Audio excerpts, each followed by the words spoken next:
booktube. It's Faith at Faith and Books, and this is going to be my list of my classic spins because I'm in the classics club, and it's a website. I'll link to it. And what they do is every 4 times a year, you have to list 20 classics that you want to read.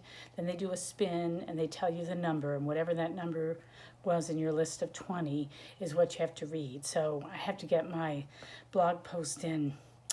I have to get it linked today. They're doing the spin tomorrow, August 9th. And then whatever that number is, I have to read by September 30th. So I've done this for a couple of years and I like it. It helps me get more of all those classics that I've always wanted to read but never got around to. It's a good motivator. I like it. So here is my list of the books I want to read. Now, I am overwhelmed by things other than booktube right now and reading. I'm really into planning my fall garden. I just joined this group, or this like gardening consulting program that helps you just hold your hand through the whole year while you garden. So I'm putting in a fall garden, which I've never done before. So I just got direct sowed some seeds this morning. So I'm really into learning about gardening right now and doing gardening. And then I'm planning for the fall because I'm not quite sure what we're going to do with the 4-year-old, but I'm planning. His preschool isn't opening. They're only online, but he cannot sit still for an hour and a half on one of those Zoom meetings, and it was making him hate any kind of art or anything because the teacher would focus on everyone drawing pictures and comparing them, and he hated it. He wanted me to do the drawing, and he just started getting really, really resistant. So I think it could actually, make him regress if we do this. So I wanted to do this nature play group. No one has responded to my I've been advertising it in various groups and nobody's responded. So I just don't know what to do with him. So I'm trying to plan stuff out and working on that. And then my kids are going to be home. My one daughter who was going to go away, they decided not to do it. So she's doing it virtually. So I have 2 college students, and the one college student lives at home and was just commuting and partly doing things virtually anyway. Each semester he had something online, and then he would have classes at the actual campus. And he was already planning on living at home, so it wasn't a big thing. But for her, she really wanted to go off and have that campus life experience. She's got a boyfriend she's serious about who lives 2-3 hours away that she can't see. And she just doesn't want to be home, and so she's really in a funk, but that's what they decided to do. And so we're dealing with that as well, and just life. I've gotten into a real housekeeping mode. I'm trying to deep clean and declutter areas of the house that are really bothering me. So I'm just not that focused on books right now, but I'm trying to get back into the groove. So this is my list. These things are shorter, or I'm giving myself permission to just read selections. Like if it's a collection of short stories or poems or essays, I'm giving myself permission to read just selections. Now, I'm not going to cheat and just do a couple of things. I'd like to do a substantial portion of the collection, but I'm not going to beat myself up if I don't read every page. So here is my list, and this is not in the order that I posted it on my blog, but I'm just going to go through them, same books. So this one is, so far I've read Inferno, and I just finished reading Purgatory a few weeks ago, so maybe I'll try for Paradiso or Paradise. And the only copy of it I have several copies of Inferno and a couple copies.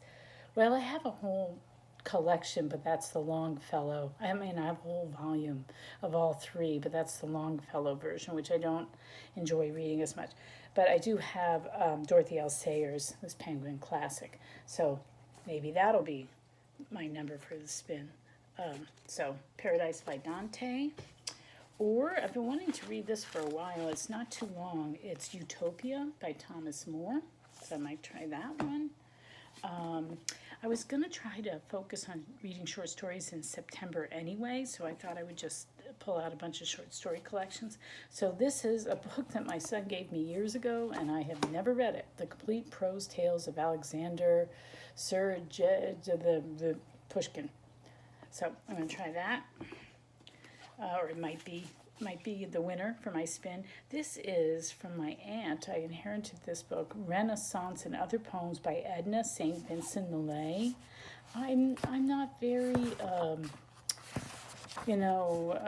learned or conversant in poetry, so maybe I would use this as a way to read a chunk of a famous poet's work. So that's Edna St. Vincent Millay. And the same idea, I also got this T.S. Eliot Collected Poems, 1909 to 1935. I have read some of his because I do like T.S. Eliot, but I want to read more. So T.S. Eliot. For short stories, I have this collection of Flannery O'Connor's. Everyone's telling me I need to read Flannery O'Connor. I read her years ago in college, and she traumatized me. She was so brutal and violent, but apparently I missed the point. And she's got this deep Catholic theology in her writing, so I'm going to give her a try. So that might be something I read.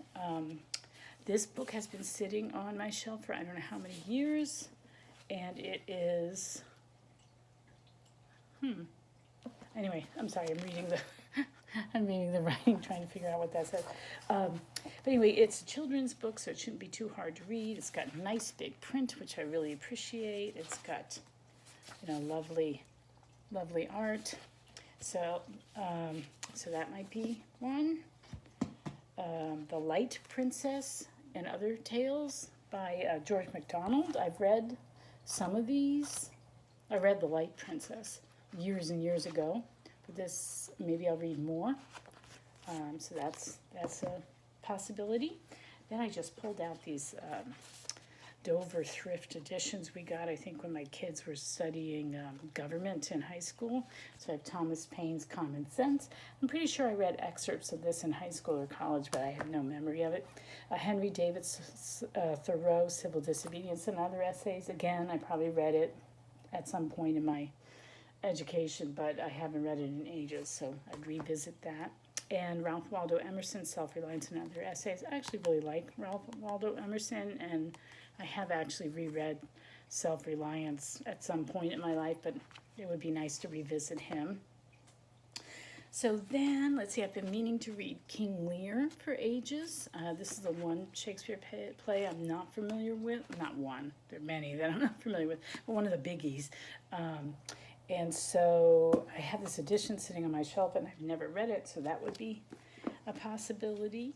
My husband read this aloud to our kids a long time ago, The Story of the Golden Fleece.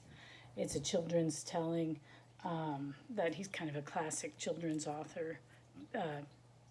Patriarch column, how do you say that? So maybe I'll read that. That could be one of the possibilities. And then I have a couple of these sort of Dover large print classics, which will be easy on my eyes. Classic American short stories or best loved short stories, and these are from American and European. So, and then to finish it up, I started to read this a long time ago, but I might read some essays by Wendell Berry. That would be a good thing to do. Or I could read this. I've been curious about this for a while, ever since I noticed it on my aunt's shelf. Seneca on the Shortness of Life. Life is long if you know how to use it. Penguin Books, Great Ideas. Or maybe I would reread The Power and the Glory, which I read several times in my youth and haven't read in a long time, and I'm due for a reread. I love Graham Greene, and this is probably the most powerful book I think that he wrote. And then I still haven't gotten to Jane Austen's minor works, which I was meaning to read in Jane Austen July and never did. So maybe I could read parts of her other works that she wrote. And then the number 20 is a real cheat because it's on my Kindle, and I read the first volume of The Marble Fawn by Nathaniel Hawthorne, and I loved it, and I want to read the second volume, and I'm going to do it anyway. But if it's the one for the spin, that makes it that much better. So that's on my Kindle, though. That's my Kindle read.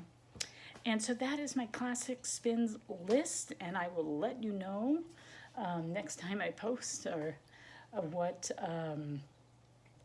number one and which book I will be reading and have to get read by September 30th. Probably not next time I post, because I'm going to do the Shakespeare Saturday tomorrow morning. The only book that I'm actively reading right now, and I'm doing it really slowly because I've been really busy and preoccupied. I also started another YouTube channel, I forgot to mention that, which is aimed at Catholic homeschoolers. So I've been working on that, so that's been taking time.